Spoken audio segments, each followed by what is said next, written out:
मंदिर में विराजे भोलेनाथ हो, गौरा जी के साथ में। मंदिर में विराजे भोलेनाथ हो, गौरा जी के साथ में। अपनी गौरा मैया के बिंदिया लगाए, अपनी गौरा मैया के बिंदिया लगाए। चंदन लगाए भोलेनाथ हो, गौरा जी के साथ में।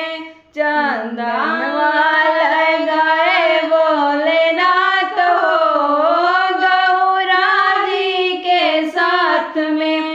मंदिर में विराजे भोलेनाथ हो, गौरा जी के साथ में।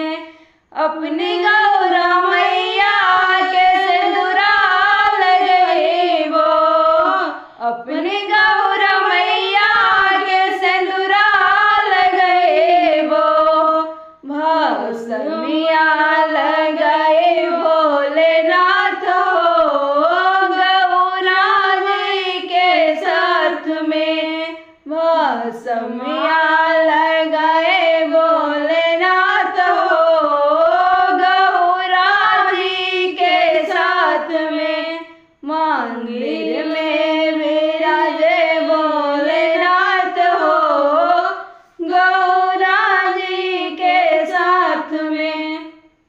अपनी गौरा मैया के चुनरी चढ़ाई वो, अपनी गौरा मैया के चुनरी ओढ़ाई वो। बाघंबर ओढ़ाए भोलेनाथ हो, गौरा जी के साथ में।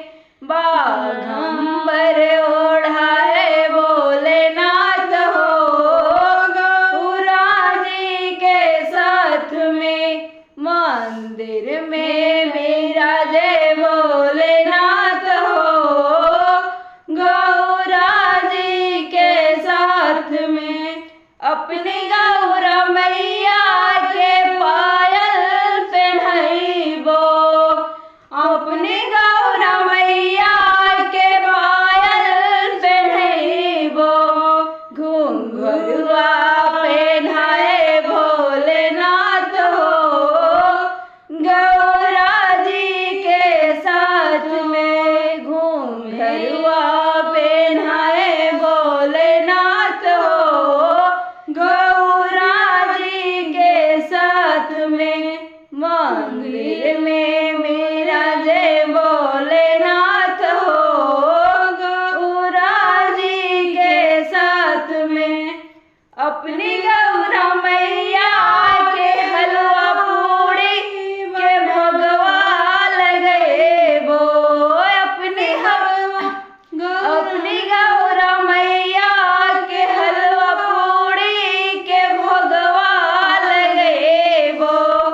भांग धतूरा चढ़ाए भोलेनाथ हो, गौरा जी के साथ में।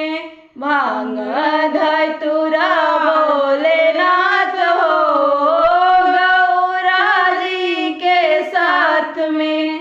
मंदिर में